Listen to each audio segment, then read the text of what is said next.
الحمدللہ رب العالمین والصلاة والسلام علی اشرف الانبیاء والمرسلین نبینا محمد وعلی آلہ واصحابہ اجمعین، اما بعد۔ ہم نے گزشتہ کل خلافت اور امامت کے احکام اور مسائل کا آغاز کیا تھا، جس میں ہم نے تقریباً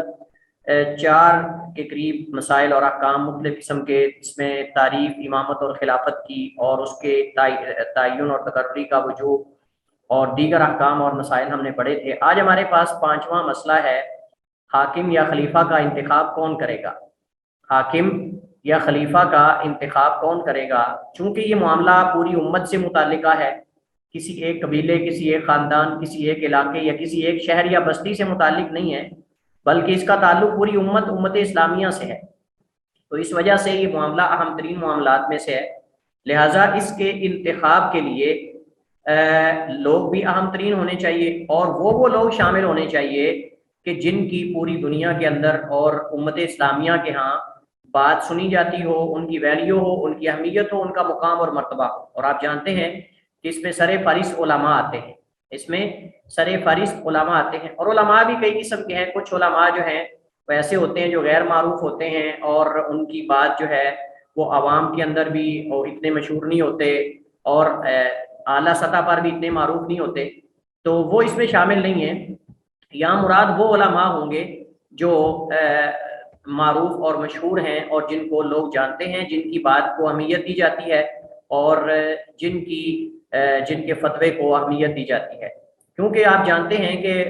بہت سارے غیر معروف لوگ جو ہے وہ لکھتے ہیں، لیکن ان کے لکھنے کو اتنی اہمیت نہیں دی جاتی۔ بہت سارے غیر اہم لوگ جو ہیں، غیر معروف لوگ بولتے ہیں، لیکن ان کے بولنے کو اہمیت نہیں دی جاتی۔ لیکن کچھ ایسے لوگ ہوتے ہیں کہ جو معروف ہوتے ہیں، ان کے لکھنے کو بھی اہمیت دی جاتی ہے،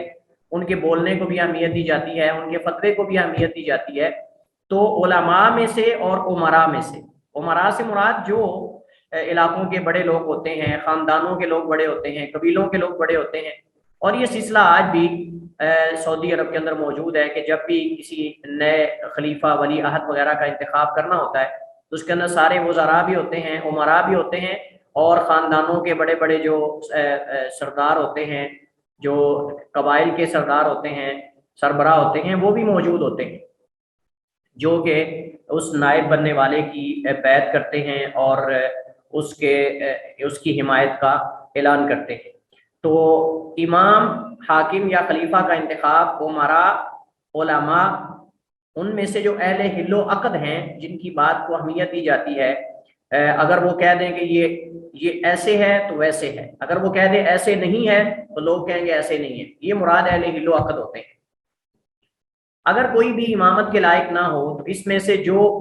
ان میں سے جو اہل ہو وہ اپنے آپ کو پیش کر دے، جیسا کہ یوسف علیہ السلام نے کہا تھا عزیز مصر کو، اجعلنی علی خزائن الارض انی حفیظ علیم، اجعلنی علی خزائن الارض انی حفیظ علیم، کہ مجھے زمین کے خزانوں کا مالک بنا دو، بے شک میں حفاظت بھی کرنے والا ہوں اور امانت دار بھی ہوں۔ تو اس آیت سے ہم یہ پہلے مسئلہ قاضی کے جو احکام اور مسائل تھے اس کے اندر ہم پڑھ چکے ہیں کہ کیا خود قضاء کا مطالبہ کر سکتے ہیں یا نہیں امارت کا۔ تو یہ سیم یہاں مسئلہ ہے کہ اگر کوئی حاکمیت یا خلافت کے یا امارت کے لائق نہیں ہے تو کوئی آدمی اگر اپنے آپ کو سمجھتا ہے کہ میرے اندر یہ اہلیت موجود ہے تو اپنے آپ کو پیش کر سکتا ہے، اس میں کوئی حرج نہیں ہے۔ بغیر دین کے سیاست دنیا کا حکم کیا ہے؟ کیا دین کے بغیر سیاست کی جا سکتی ہے؟ دنیا کو چلایا جا سکتا ہے؟ نظام، قانون، فیصلے کیے جا سکتے ہیں یا نہیں؟ یہ مسئلہ ہے۔ تو مسلمانوں کے امام پر، جس کو اہل حل و عقد جو ہے وہ منتخب کرتے ہیں، یا جو گزشتہ ہم نے 3 طریقے کل پڑھے تھے، ان 3 طریقوں میں سے کسی طریقے سے بھی جو مسلمان اسلامی ریاست کا سربراہ بن جاتا ہے مسلمانوں کا، اس پر واجب ہے کہ وہ ان لوگوں میں کتاب و سنت کے مطابق فیصلہ کرے۔ کسی کے لائق نہیں کہ وہ اللہ کے علاوہ کسی دوسرے کے حکم کے مطابق فیصلہ کرے، کیونکہ حکم بغیر ما انزل اللہ کفر، ظلم اور فسق ہے۔ حکم بغیر ما انزل اللہ یعنی اللہ کے علاوہ کسی اور کے قانون اور شریعت کے مطابق فیصلہ کرنا، یہ کفر، ظلم اور فسق اس کو قرآن کریم میں قرار دیا گیا ہے۔ اس کے درجات ہیں اور اس پر ہم پہلے کئی دفعہ بات کر چکے ہیں۔ ایمان اور غیر اللہ کے قوانین پر رضامندی ایک دل میں جمع نہیں ہو سکتے۔ یہ نہیں ہو سکتا ایک بندہ مومن ہو، اللہ اور آخرت یوم آخرت پر ایمان رکھتا ہو، اور اس کے دل کے اندر یہ جو وضعی قوانین ہیں، جو غیر اللہ کے بنائے ہوئے قوانین ہیں، ان کی محبت اس کے دل کے اندر ہو، یہ کبھی نہیں ہو سکتا۔ ایک بندہ اگر کہتا ہے میں اللہ پر ایمان بھی رکھتا ہوں اور مجھے یہ قانون پسند بھی ہے، یہ قوانین مجھے اچھے لگتے ہیں، تو ہم کہیں گے یہ جو ہے وہ تم جھوٹے آدمی ہو نہیں سکتا کہ ایمان اور ان قوانین کی محبت ایک مومن کے دل کے اندر جمع ہو جائے، کیونکہ مومن ہمیشہ اس چیز کو پسند کرتا ہے جس کو اللہ کے رسول پسند کرتے ہیں، اور اللہ تعالیٰ کبھی یہ پسند نہیں کرتا کہ اس کے قانون کو چھوڑ کر جو ہے وہ کسی دوسرے کے قانون کو اسی کے بندوں پر اپلائی کیا جائے۔ یعنی اللہ تعالیٰ خالق ہے، ہم سارے مخلوق ہیں، یہ کیسے ہو سکتا ہے کہ خالق کے قانون کو چھوڑ کے مخلوق کے بنائے ہوئے قوانین کا نفاذ مخلوق پر کیا جائے؟ اللہ اس پہ کیسے راضی ہو سکتا ہے؟ اللہ تعالیٰ قرآن کریم میں اس کے بارے میں، کیونکہ یہ دونوں ایک دوسرے کے منافی ہیں، یعنی غیر اللہ کے قوانین اور غیر اللہ کی جو بنائی ہوئی شریعتیں اور ان کے مناہج ہیں وہ، اور اللہ کے قوانین اور اللہ کی شریعت، یہ دونوں جمع نہیں ہو سکتے، کیونکہ ہر ایک ان میں سے دوسرے کے منافی ہیں، اور منافی جب چیزیں دو ایک جگہ جمع ہوتی تو ان میں سے ایک کا وجود ہوتا ہے، دوسرے کا وجود وہاں دونوں کا اکٹھا ہونا یہ ممکن نہیں ہوتا۔ اللہ تعالیٰ قرآن کریم میں فرماتا ہے یہ جو درجات ہیں کفر اور ظلم اور فسق کے، وَمَن لَّمْ يَحْكُم بِمَا أَنزَلَ اللَّهُ فَأُولَٰئِكَ هُمُ الْكَافِرُونَ، سورہ مائدہ کی آیت نمبر 44 اللہ فرماتا ہے کہ جو اس کے مطابق فیصلہ نہ کرے جو اللہ نے نازل کیا ہے تو وہی لوگ کافر ہیں، وہ لوگ کافر ہیں۔ وَمَن لَّمْ يَحْكُم بِمَا أَنزَلَ اللَّهُ، اور جو اللہ کی نازل کردہ قانون اور شریعت کے مطابق فیصلہ نہیں کرتا، فَأُولَٰئِكَ هُمُ الظَّالِمُونَ، یہی لوگ ہیں ظالم۔ وَمَن لَّمْ يَحْكُم بِمَا أَنزَلَ اللَّهُ، ایک آیت چھوڑ کر اللہ تعالیٰ فرماتا ہے وَمَن لَّمْ يَحْكُم بِمَا أَنزَلَ اللَّهُ فَأُولَٰئِكَ هُمُ الْفَاسِقُونَ، تو یہی لوگ ہیں جو اللہ تعالیٰ کے قانون کے مطابق فیصلے نہیں کرتے، فَأُولَٰئِكَ هُمُ الْفَاسِقُونَ، یہی وہ لوگ ہیں جو فاسق ہیں، یہی وہ لوگ ہیں جو فاسق ہیں۔ اور چوتھے مقام پہ اللہ تعالیٰ فرماتا ہے سورہ نساء آیت نمبر 60 کے اندر، أَلَمْ تَرَ إِلَى الَّذِينَ يَزْعُمُونَ أَنَّهُمْ آمَنُوا بِمَا أُنزِلَ إِلَيْكَ وَمَا أُنزِلَ مِن قَبْلِكَ يُرِيدُونَ أَن يَتَحَاكَمُوا إِلَى الطَّاغُوتِ وَقَدْ أُمِرُوا أَن يَكْفُرُوا بِهِ وَيُرِيدُ الشَّيْطَانُ أَن يُضِلَّهُمْ ضَلَالًا بَعِيدًا، کیا نہیں تم دیکھتے ان لوگوں کی طرف، یزعمون جو یہ گمان کرتے ہیں، انہم کہ بے شک وہ، آمنوا ایمان لائے، بما اس کے ساتھ، انزل الیک جو اتارا گیا آپ کی طرف، وما انزل من قبلک اور جو آپ سے پہلے انبیاء پر اتارا گیا، یریدون وہ چاہتے ہیں، ان یتحاکموا الی الطاغوت کہ وہ غیر اللہ کی طرف اپنے فیصلے لے کر جائیں۔ طاغوت جو ہے اس کے بارے میں مختلف مفسرین کی آراء اور اقوال ہیں، لیکن صحیح اس کے بارے میں جو تفسیر ہے وہ جیسے کہ عبداللہ بن عباس رضی اللہ تعالیٰ عنہما اور اس کے علاوہ بہت سارے مفسرین سے وہ یہ ہے، کل ما عبد من غیر اللہ فہو طاغوت، کہ ہر وہ جس کو اللہ کے علاوہ پوجا جائے وہ طاغوت ہوتا ہے، جس کی عبادت کی جائے۔ وقد امروا ان یکفروا بہ، حالانکہ انہیں حکم دیا گیا کہ طاغوت کے ساتھ کفر کریں۔ تو جہاں لا الہ الا اللہ اثبات اور نفی دونوں ہیں، کلمہ توحید کے دو ارکان ہیں، ایک اثبات ہے اور ایک نفی ہے۔ اثبات کے اندر اللہ کی الوہیت اور اس کی عبودیت کو ثابت کرنا ہوتا ہے، اور الا اللہ کے اندر جو ہے استثناء لا کر کل ما سوی اللہ، جتنے بھی اللہ کے علاوہ دیگر معبودان باطلہ ہیں ان کے ساتھ کفر کرنا یہ بھی لازم ہے۔ لہٰذا ایک بندہ کہتا ہے کہ مجھے اللہ تعالیٰ سے محبت ہے، اللہ تعالیٰ کو معبود برحق مانتا ہوں، سب کچھ کرتا ہوں، لیکن غیر اللہ کی تکفیر نہیں کرتا، غیر اللہ کے کفر کا قائل نہیں ہوں، تو ہم کہیں گے یہ بندہ مومن نہیں، یہ بندہ مسلمان نہیں ہے۔ مسلمان ہونے کے لیے ضروری ہے کہ اللہ کے معبود برحق ہونے کا اقرار کریں اور غیر اللہ کے ساتھ کفر کریں، ان کے عبودیت کا انکار کریں کہ کوئی بھی اللہ کے علاوہ جو ہے وہ اس کے لائق نہیں ہے کہ اس کی عبادت کی جائے، اس کے حکم کو حکم مانا جائے، اس کے فیصلے کو اللہ کے مقابلے میں حتمی فیصلہ مانا جائے، اس کے قانون کو اللہ کے قانون کے مقابلے میں برحق اور صحیح قانون مانا جائے۔ یہ ہو سکتا ہی نہیں کہ ہم کہیں دونوں کے قانون برحق ہیں، یہ نہیں ہو سکتا۔ حق دو نہیں ہوتے، حق تعدد نہیں ہے، متعدد نہیں ہے، حق ایک ہی ہے۔ دوسرا جو اس کے مخالف ہے وہ یا تو غلطی پر ہوگا یا پھر جو ہے وہ یعنی اس سے غلطی ہوگی یا جان بوجھ کے مخالفت کر رہا ہوگا، عنید ہوگا، جاہد ہوگا، کافر ہوگا۔ وَيُرِيدُ الشَّيْطَانُ أَن يُضِلَّهُمْ ضَلَالًا بَعِيدًا، شیطان تو چاہتا ہے کہ انہیں بہت دور کی گمراہی میں ڈال دے۔ اللہ تعالیٰ 5ویں آیت میں اللہ تعالیٰ فرماتا ہے فَلَا وَرَبِّكَ لَا يُؤْمِنُونَ، پس تیرے رب کی قسم نہیں ایمان لائیں گے یہ۔ لا یہاں بعض علماء اس کا معنی نہیں کرتے ہیں، لیکن صحیح بات یہ ہے کہ یہاں لا زائدہ ہے، یہاں لا زائدہ ہے اور یہ معنی میں تاکید پیدا کرنے کے لیے لایا جاتا ہے۔ ویسے تو قرآن کریم میں کوئی بھی حرف زائد نہیں ہے، بے معنی نہیں ہے، زائد نہیں ہے، لیکن یہ جو حروف زائدہ لائے جاتے ہیں یہ تاکید کے لیے ہوتے ہیں یا پھر تفسیر کے لیے ہوتے ہیں۔ تو بعض علماء اس کا ترجمہ کرتے ہیں جیسے پس نہیں، فلا پس نہیں، لیکن صحیح بات یہ ہے کہ یہ زائد ہے اور یہ تاکید کے لیے ہے، اس کا ترجمہ نہیں کیا جاتا۔ بالکل ایسے جیسے فلا اقسم بمواقع النجوم، فلا اقسم بمواقع النجوم، اسی طرح لا اقسم بہذا البلد وانت حل بہذا البلد، اور اسی پر بہت سارے ملحدین اعتراض کرتے ہیں، وہ کہتے ہیں قرآن کریم کے اندر ایسی آیات ہیں جن کے آپس میں ٹکراؤ اور تعارض ہے، اس میں سے ایک یہ پیش کرتے ہیں، کہتے ہیں ایک جگہ اللہ تعالیٰ فرماتا ہے والتین والزیتون وطور سینین وہذا البلد الامین، کہ مجھے تین کی قسم، مجھے زیتون کی قسم، طور سینا کی قسم، اور وہذا البلد الامین، اور اس بابرکت شہر کی قسم مکہ کی، اور دوسری جگہ اللہ فرما رہا ہے لا اقسم بہذا البلد، میں اس شہر کی قسم نہیں کھاتا۔ تو یہ کیسے ایک جگہ اللہ قسم کھا رہا ہے، دوسری جگہ اللہ فرماتا ہے میں قسم نہیں کھاتا؟ تو اس کا معنی یہ کہ یہاں لا زائدہ ہے، یہاں لا زائدہ ہے۔ فلا وربک، تیرے رب کی قسم، لا یؤمنون، یہ نہیں ایمان لائیں گے، اس وقت تک یہ کامل مومن نہیں ہو سکتے، حتی یحکموک فیما شجر بینہم، حتیٰ کہ یہ فیصل تسلیم کر لیں، فیصلے کرنے والا آپ کو، فیما اس میں، شجر بینہم جو ان میں پھوٹ پڑ جاتی ہے، اختلاف پیدا ہو جاتا ہے، اپنے اختلافات میں جب تک آپ کو فیصلوں کا حاکم اور منصف اور ثالثی متعین نہیں کر لیتے یا تسلیم نہیں کر لیتے، یہ مومن نہیں ہو سکتے۔ اور پھر آپ کے فیصلے پر راضی ہو جائیں، یعنی آپ کی طرف فیصلہ لے کر بھی آئیں، اور پھر جب آپ فیصلہ کر دیں تو اس پر رضامندی کا مکمل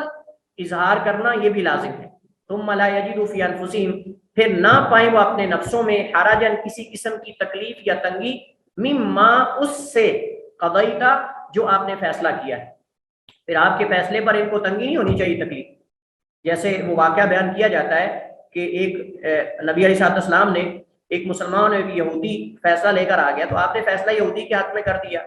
تو وہ منافق تھا، اس نے آ کر اعتراض کیا، اس نے کہا کہ میں مسلمان کلمہ پڑھنے والا ہوں، میرے حق میں فیصلہ ہونا چاہیے تھا، آپ نے یہودی کے حق میں فیصلہ کر دیا۔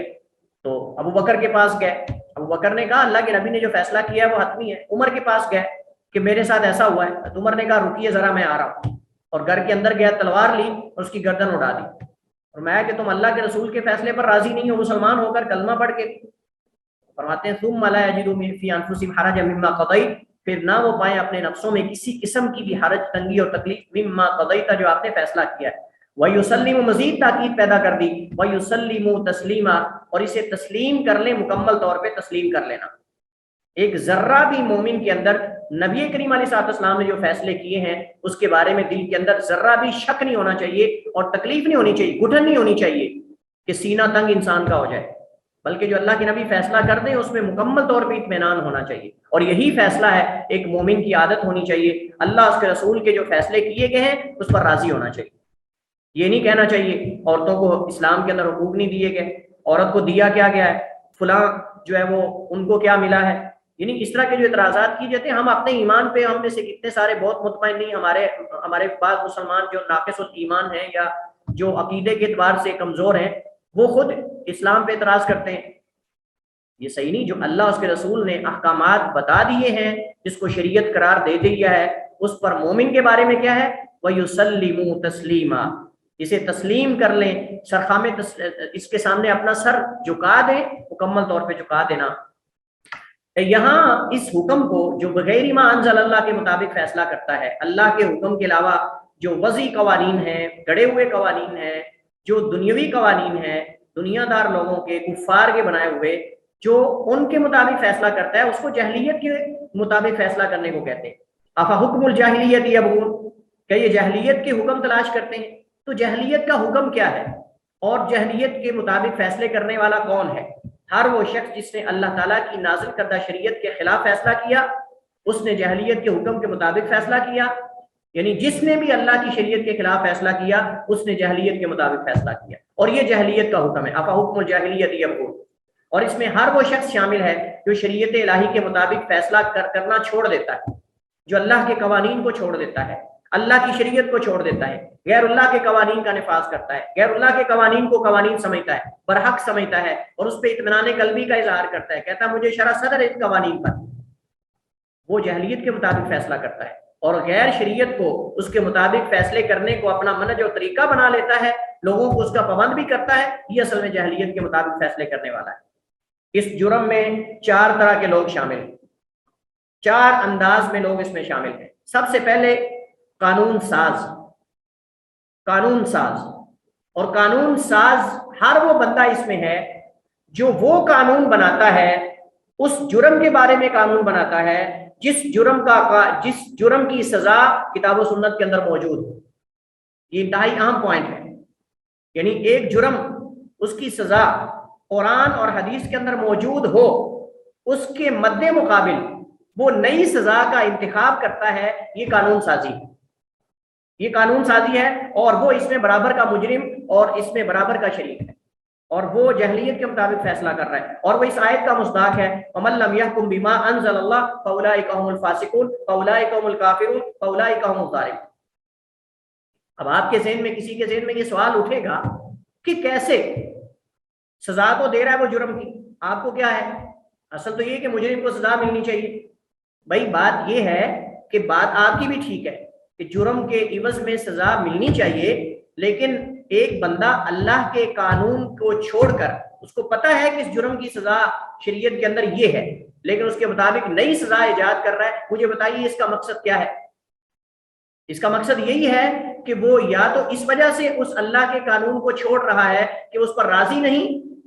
یا اس وجہ سے چھوڑ رہا ہے کہ اگر میں اس کا نفاذ کروں گا تو دنیا کیا کہے گی، کفار کیا کہیں گے، یا میری کرسی جائے گی، یا میرا عہدہ جائے گا، میرا منصب جائے گا، تو یہ بھی تو ظلم ہے، تو یہ بھی تو فسق ہے، یہ بھی تو، یعنی ایک بندہ اگر اس وجہ سے کسی ایسے جرم کی سزا منتخب کر رہا ہے جس کی سزا پہلے سے کتاب و سنت میں موجود ہے، اگر تو وہ اس وجہ سے سزا نئی بنا رہا ہے، نیا قانون بنا رہا ہے، قانون سازی کر رہا ہے کہ پہلی شریعت کی سزا مجھے مناسب نہیں لگتی، یا وہ مناسب نہیں ہے، مجھے پسند نہیں ہے، یہ کافر ہے، یہ کافر ہے شخص، کوئی بھی ہو، کائنن من کانا، بڑا ہو چھوٹا ہو، جو جس طرح کا بھی ہو۔ لیکن اگر کوئی اس وجہ سے قانون سازی کرتا ہے، وہ اللہ کے قانون پہ راضی ہے، اس بنائی ہوئی اللہ کی حد پر راضی ہے، لیکن ڈرتا ہے، کفار سے ڈرتا ہے، کسی اور چیز سے ڈرتا ہے، تو یہ کم از کم اگر کافر نہیں تو فاسق ضرور ہے، اگر کافر نہیں تو فاسق کم از کم ضرور ہے، فاسق کم از کم فاولئک هم الفاسقون کے اندر ضرور شامل ہے، کیونکہ بھائی جب اللہ کا قانون ہے اور تو نے یہ اس بات کا حلف دیا ہے کہ میں اللہ اس کے رسول کی شریعت کے مطابق فیصلے کروں گا، تو پھر اس کے مطابق فیصلے کیوں نہیں کر رہے؟ جب اللہ اس کے رسول کے فیصلے کو چھوڑ رہے ہو، اللہ اس کے رسول کے بنائے قانون کو چھوڑ رہے ہو، اس کا مطلب آپ مطمئن نہیں ہو اس پر، آپ کو پسند نہیں، یا پھر آپ ڈرتے ہو۔ تو بہرحال قانون سازی اس وقت جرم ہے کہ جب اس سزا کے اندر قانون سازی کی جائے کہ جس کی پہلے سزا شریعت کے اندر موجود ہو اور قانون پہلے سے موجود ہو۔ لہٰذا جو عدالتوں کے اندر قوانین بنائے جاتے ہیں، ہم ان کو دیکھیں گے، اگر وہ قوانین اسلامی قوانین کے ساتھ نہیں ٹکراتے، اسلامی قواعد اور اصولوں کے ساتھ نہیں ٹکراتے، تو پھر ہمیں ان کی پاسداری کرنی ہوگی، پھر ان کے نفاذ میں کوئی حرج نہیں۔ لیکن اگر اسلام کے اندر اس کے مد مقابل قانون موجود ہے اور وہ دوسرے انداز میں سزا دے رہے ہیں جو اس سزا کے برابر نہیں، اس سزا کے برابر نہیں ہے، ہم کہیں گے یہ الحکم بما انزل اللہ، بغیر ما انزل اللہ، یہ اللہ کی شریعت سے ہٹ کر دوسروں کی شریعت کے مطابق فیصلے کرنے۔ لہٰذا پہلی کیٹیگری میں یہ لوگ آتے ہیں جو ان جرائم کے اندر قانون سازی کرتے ہیں یا ان چیزوں میں قانون سازی کرتے ہیں جن کے اندر پہلے سے اللہ کا قانون موجود ہے کتاب و سنت کے اندر۔ دوسری قسم نفاذ اور دفاع کرنے والے، جو قانون بناتے ہیں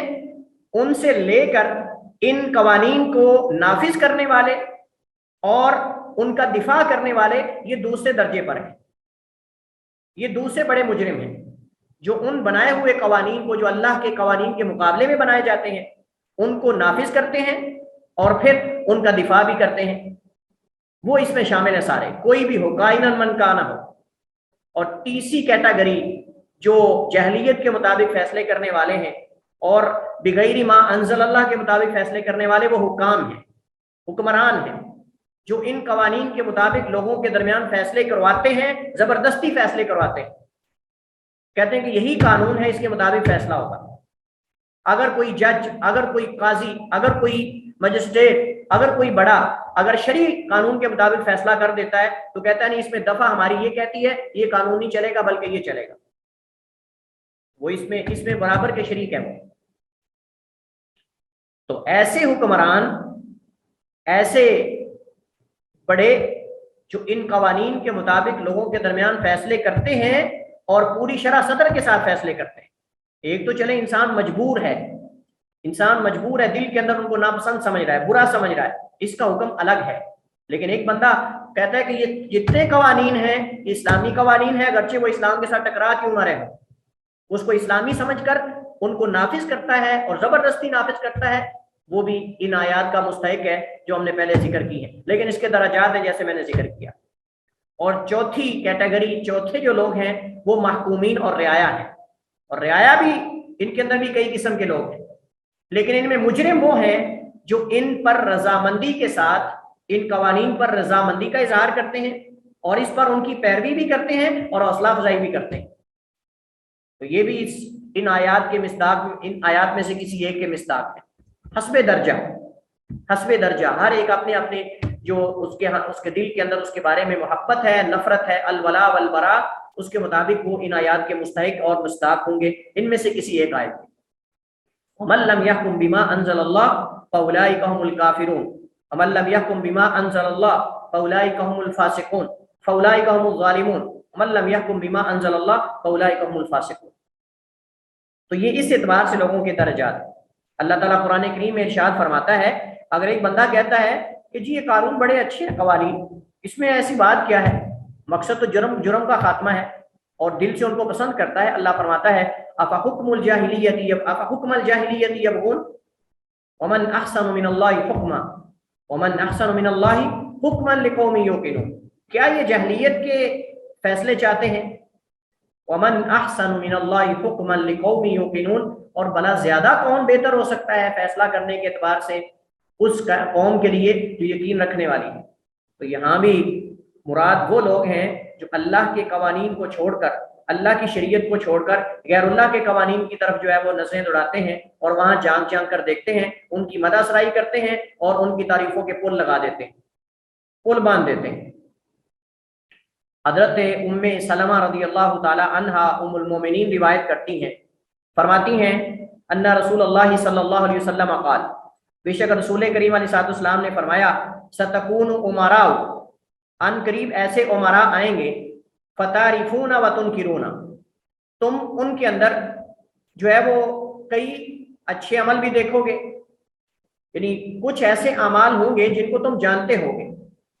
اور کچھ ایسے جن کو تم نہیں جانتے ہوگے، یعنی کچھ اعمال ان کے سنت کے مطابق ہوں گے اور کچھ ان کے اعمال ایسے ہوں گے جو سنت کے مخالف ہوں گے۔ تو یہ مطلب ہے، یا اس کا مطلب یہ ہے کہ ان کے اعمال دو طرح کے ہوں گے، کچھ تو ایسے ہوں گے جو خلاف شرع ہوں گے، جن کو تم جانتے ہوگے کہ یہ خلاف شرع ہے، اور کچھ ایسے ہوں گے جن کے بارے میں تمہیں معلوم نہیں ہوگا کہ خلاف شرع ہے کہ نہیں۔ دونوں معنی اس کے بنتے ہیں، ایک تو یہ کہ کچھ ان کے اعمال ایسے ہوں گے فتعرفون وتنکرون، کہ کچھ ایسے ہوں گے جن کو تم صحیح سمجھتے ہوگے یا مناسب ہوں گے، کچھ ایسے جن پر تم انکار کرتے ہوگے۔ تو مراد وہی ہے کہ ان کے کچھ اعمال خلاف شرع ہوں گے جنہیں تم جانتے ہوگے اور کچھ ایسے جنہیں تم نہیں جانتے ہوگے۔ فمن عرف برئ، جو ان کے برے اعمال کو پہچان گیا اور اس پر دل کے اندر اس کو برا بھی جانا، فقد برئ، تو وہ بری ہو گیا۔ جس نے ان کی بد اعمالیوں کو پہچان لیا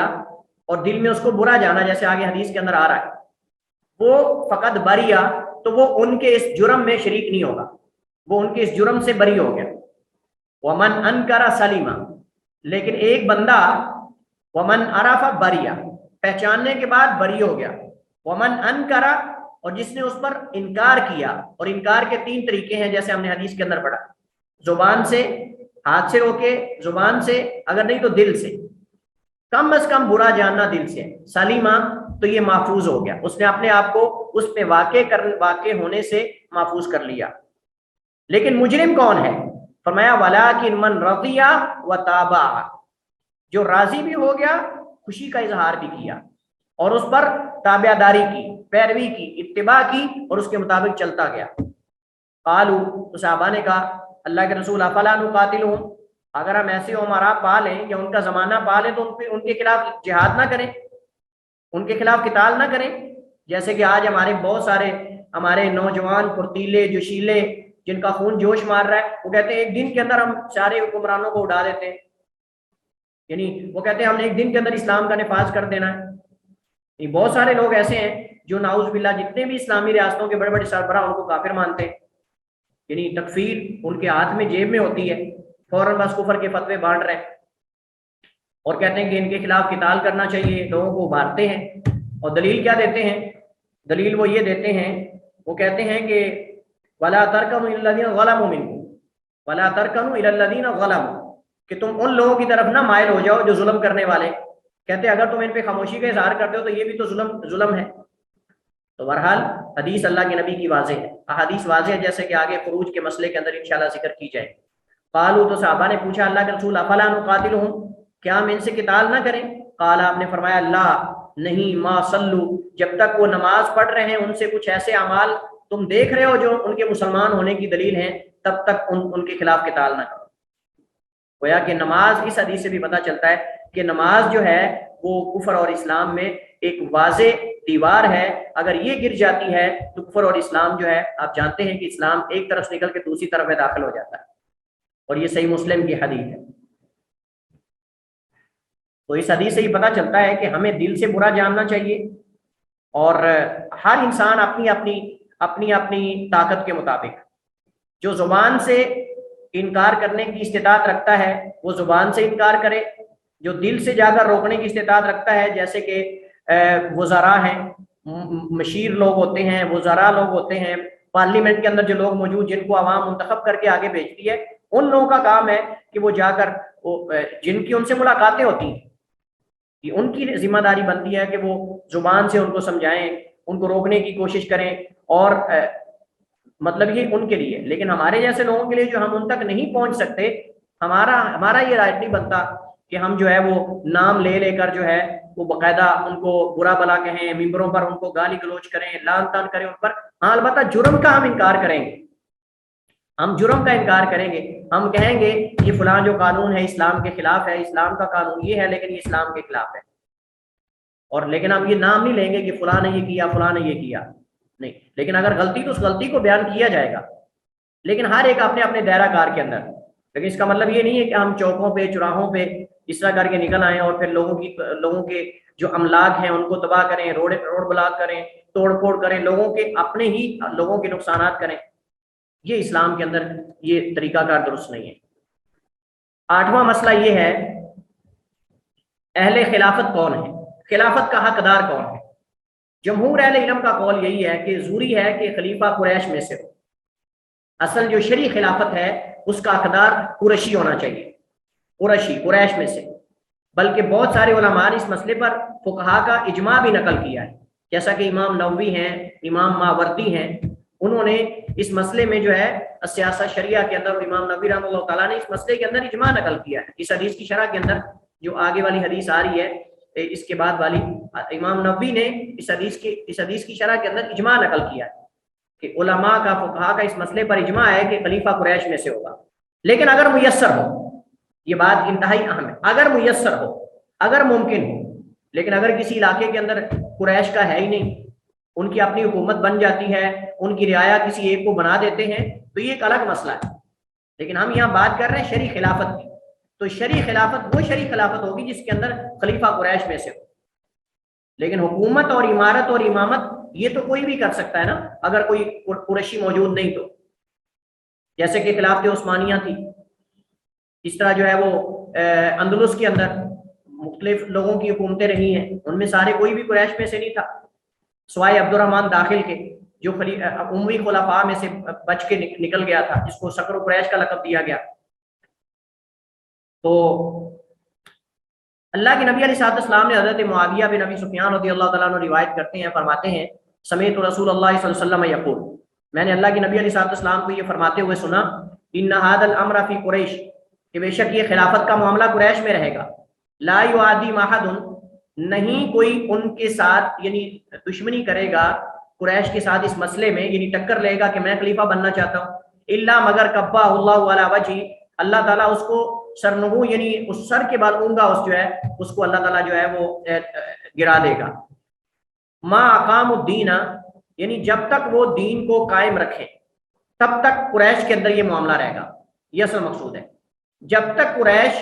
دین کو قائم رکھیں گے خلافت ان کے اندر رہے گی، خلافت ان کے اندر ہے، اور جب ان کے اندر قباحتیں، غلطیاں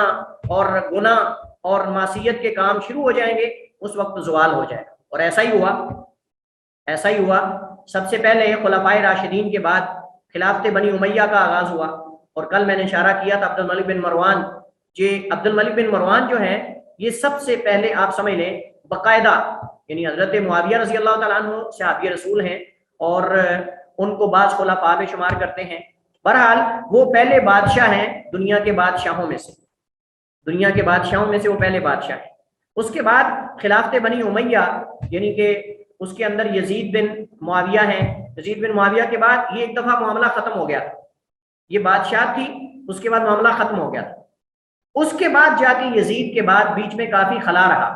جس میں حضرت عبداللہ بن زبیر رضی اللہ تعالیٰ عنہما خلیفہ بنائے گئے اعجاز کے، جیسے کل میں نے ذکر کیا۔ اس کے بعد جا کے عبد الملک بن مروان نے حضرت عبداللہ بن زبیر رضی اللہ تعالیٰ عنہ کو شہید کروا دیا، اور کئی صحابہ کرام حجاج بن یوسف کے ہاتھوں جو ہے وہ تابعین اور صحابہ جو ہے وہ شہید ہوئے، مارے گئے۔ اس کے بعد عبد الملک بن مروان خلیفہ بنا، یہ باقاعدہ خلافت بنی امیہ کا پہلا خلیفہ عبد الملک بن مروان ہے۔ اس کے بعد عبد الملک کے بعد اس کا بیٹا سلیمان بن ولید بن عبد الملک بنا۔ ولید بن عبد الملک کے بڑے کارنامے ہیں، اور ولید کے دور میں ہی اندلس فتح ہوا ہے۔ ولید کے بعد سلیمان آیا، سلیمان بن عبد الملک کے اندر کچھ قباحتیں موجود تھیں، یعنی جیسے جیسے نیچے کی طرف جاتے گئے اس قدر ان کے اندر غلطیاں اور جو قباحتیں اور برے کام اور گناہ کے کام وہ زیادہ ہوتے گئے۔ اس کے بعد ہشام بن عبد الملک آیا، اور اس کے بعد یعنی یہ معاملہ جیسے جیسے ان کے اندر گناہ وجود میں آتے گئے، غلطیاں ان کی بڑھتی گئیں، شریعت سے دور ہوتے گئے، اسی قدر زوال کی طرف گئے۔ اس کے بعد ان پر بنی عباس غالب آ گئے، حضرت عبداللہ بن عباس کی آل میں سے رضی اللہ تعالیٰ عنہما۔ بنو عباس کی خلافت جو ہے بنو امیہ کی خلافت کے مقابلے میں کافی لمبی ہے، یعنی بنو امیہ کی خلافت جو ہے وہ تقریباً 130 ہجری تک جاتی ہے، 100 سال کے قریب بنتی ہے۔ 130 کے بعد تقریباً زوال ہو گیا تھا، 130-32 کے بعد، یعنی آپ سمجھ لیں 35 کے بعد زوال ہو گیا تھا۔ اس کے بعد عبد الرحمن داخل جو تھے یہ بھاگ کر اندلس چلے گئے، اور وہاں انہوں نے جا کر اپنی حکومت بنا لی، کچھ دیر کے لیے اس کی نسل کے اندر رہی۔ عبد الرحمن کے بعد ان کا بیٹا جو ہے وہ عبد الرحمن داخل کا بیٹا حکم تھا، حکم کے بعد غالباً ایک اور تھا، تو یہ ایک سلسلہ چلتا رہا، لیکن وہ بادشاہ تھی، وہ خلافت نہیں تھی، لیکن خلافت بنو امیہ کے اندر رہی۔ بنو امیہ کے بعد بنو عباس میں منتقل ہوگی، اور بنو عباس کی خلافت جو ہے آغاز میں کافی زور و شور سے تھی، یعنی عروج پر تھی، خصوصاً جو دور تھا خلیفہ منصور کا، ابو جعفر منصور کا دور جو تھا، اس کے بعد ہارون الرشید، اور یہ جو دور تھا یہ کافی عروج کا تھا۔ اس کے بعد پھر مامون اور متوکل اور معتصم اور مستعصم اور جتنے بھی یہ لوگ تھے ان کے اندر شراب اور یہ چیزیں، اور مامون آپ جانتے ہیں کہ مامون کا معاملہ جو تھا وہ اللہ تعالیٰ کی صفات کے بارے میں معتزلی تھا، معتزلی العقیدہ تھا۔ اس کے دور میں یہ ساری بیماریاں، امام احمد بن حنبل رحمہ اللہ تعالیٰ کو مارا گیا، خلق قرآن کا مسئلہ اسی کے دور میں ہوا۔ اس کے بعد ان کا بھی زوال ہوا، جب ہلاکو خان نے بغداد پہ حملہ کیا تو اس نے آخری جو بنو عباس کا خلیفہ تھا اس کو گندک کی چادر کے اندر لپیٹ کر دجلہ کے اندر پھینک دیا کہ اس کا خون بھی نہ دیکھے مسلمان۔ اس کے بعد خلافت کا خاتمہ ہو گیا۔ اس کے بعد ترک نے موقع پایا، اور ترک نے اس کے بعد اپنی الگ جو ہے وہ خلافت یا عمارت قائم کر لی ترکیہ کے اندر، اور وہاں سے پھر آگے ان کا جو دائرہ کار وسیع ہوا مصر تک، حجاز تک، اور پھر دنیا کے تقریباً 3 حصوں پر انہوں نے حکومت کی ہے۔ تو بہرحال اللہ کے نبی علیہ السلام نے یہ نہیں کہا کہ قیامت تک جو ہے خلافت ان کے اندر رہے گی اور یہی حقدار ہیں اور یہی رہیں گے، نہیں، بلکہ ما اقام الدین، جب تک دین کو قائم رکھیں گے تب تک قریش کے اندر رہے گی، اور ایسا ہی ہوا، قریش کے اندر ہی رہی۔ بلکہ بعض علماء نے یہ اگلی جو حدیث آ رہی ہے نا حضرت عبداللہ بن عمر رضی اللہ تعالیٰ عنہما کی، اس سے استدلال کیا ہے کہ نبی علیہ الصلوۃ والسلام سے وہ بیان کرتے ہیں کہ اللہ کے نبی نے فرمایا لا یزال هذا الامر فی قریش ما باقی منهم اثنان، جب تک قریش میں دو بندے رہیں گے نا تب تک جو ہے وہ یہ خلافت جو ہے قریش کے اندر رہے گی، یعنی جب تک دو بھی آدمی ان کے زندہ رہیں گے نا قریش قریشی تب تک خلافت ان کے اندر رہے گی۔ تو بعض علماء نے کہا کہ اس حدیث کی پہ توجیہ یا تو پہلے والی کی جائے گی کہ جب تک وہ یعنی دین کو قائم رکھیں، یا پھر بعض علماء نے کہا کہ کہیں نہ کہیں ان کے پاس حکومت رہے گی، کہیں نہ کہیں ان کے پاس حکومت رہے گی، جیسا کہ مختلف علماء نے اس حدیث کی شرح کے اندر بتایا ہے فلاں دور کے اندر فلاں علاقے میں قریش کے لوگ حکمران تھے، قریش خاندان کے لوگ تھے، فلاں علاقے میں فلاں سال فلاں صدی کے اندر فلاں لوگ جو ہے وہ حاکم تھے، تو انہوں نے علیحدہ علیحدہ ہر حکومتوں کی نشاندہی کی ہے کہ فلاں دور کے اندر فلاں قریش کے لوگ فلاں علاقے میں حاکم تھے۔ اور آج کل اس وقت اگر ہم بات کریں پوری دنیا میں تو جو اردن ہے، اردن کا جو بادشاہ ہے وہ ہاشمی ہے، اردن کا جو بادشاہ ہے وہ ہاشمی ہے، اللہ کے نبی علیہ الصلوۃ والسلام کے خاندان میں سے، لیکن یہ الگ بات ہے کہ ان کے اندر یہ فسق و فجور اور یہ گناہ اور یہ ساری چیزیں موجود ہیں۔ لیکن اگر ہم اس حدیث کی توجیہ اس انداز میں کرنا چاہیں کہ حکومت ان کے اندر کہیں نہ کہیں رہے گی، تو پھر اس کی توجیہ یہ ہے کہ ہر صدی کے اندر ہر زمانے کے اندر کہیں نہ کہیں قریش کے لوگ جو ہے وہ حکومت میں رہے، اور علماء نے باقاعدہ اس کی نشاندہی کی جزائر کے اندر، مغرب العربی کے اندر، اس طرح اندلس کے اندر، اور جیسے میں نے عبد الرحمن بن داخل کی آپ کو مثال دی اس کے خاندان کے اندر رہی،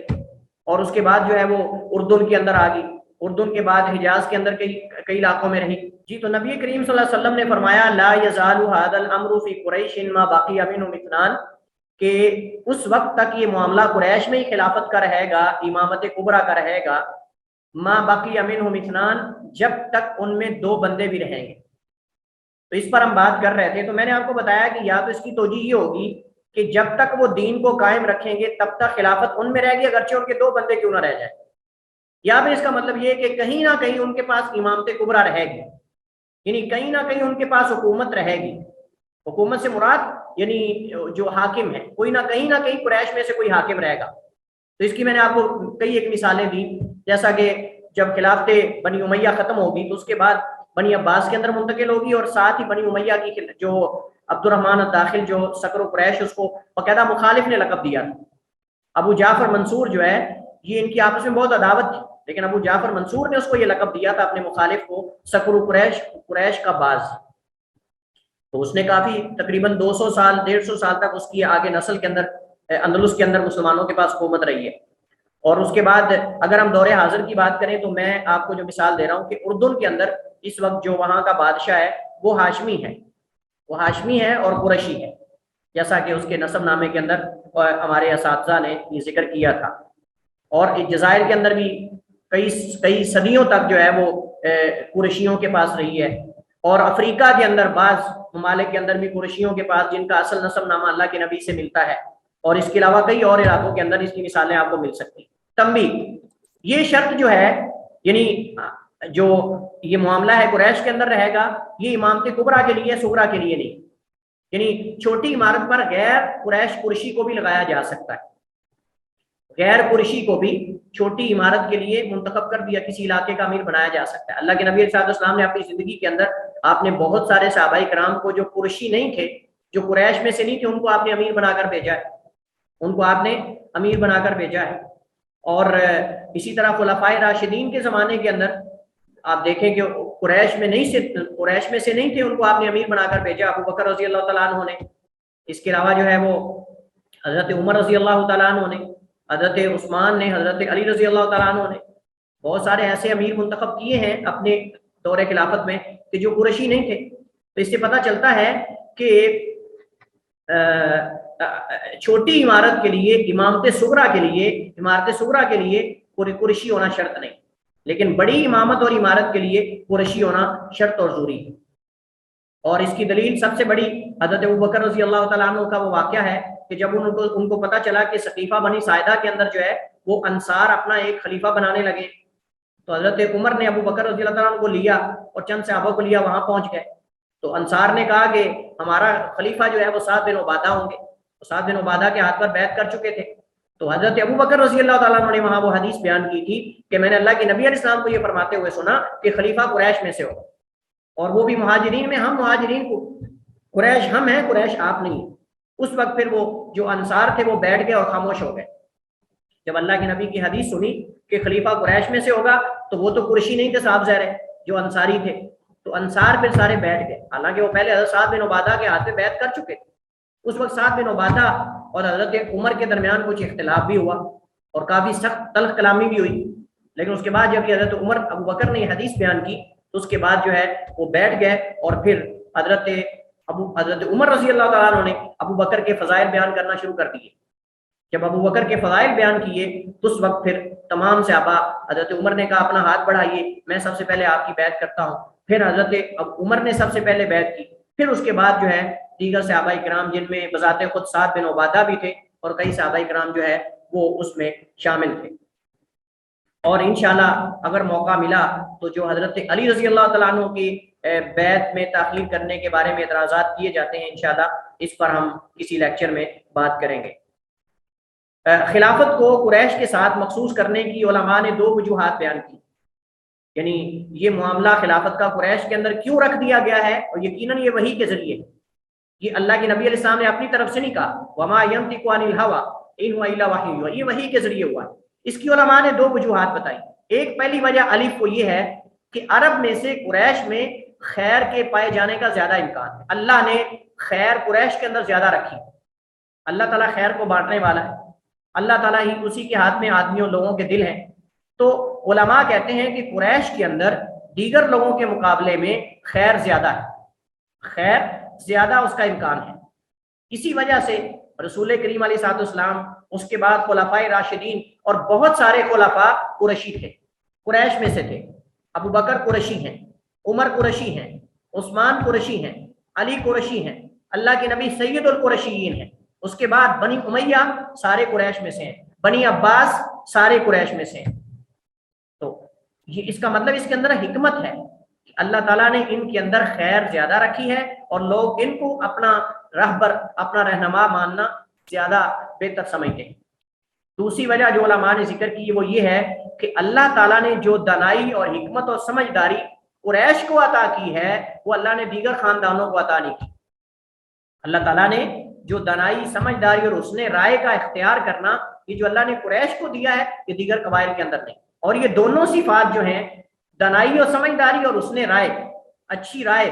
یہ 2 چیزیں جو ہیں یہ خلافت کے لیے اہم ہیں۔ خلیفہ کے اندر اگر یہ 2 چیزیں نہیں ہیں تو وہ خلافت کا حقدار ہی نہیں،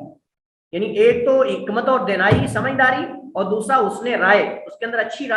اچھی رائے دینے کا اس کے اندر کیپیسٹی اور صلاحیت ہو، حسن و رائے کا مالک ہو۔ تو یہ دونوں چیزیں ہی امامت اور خلافت کے لیے اہم ترین پوائنٹ ہیں، اور یہ اللہ نے قریش کے اندر رکھ دی ہے۔ تو اس وجہ سے نبی علیہ الصلوۃ والسلام نے فرمایا کہ یہ جو ہے وہ خلافت قریش کے اندر رہے گی جب تک یہ دین کو قائم رکھیں، اور ایسا ہی رہا۔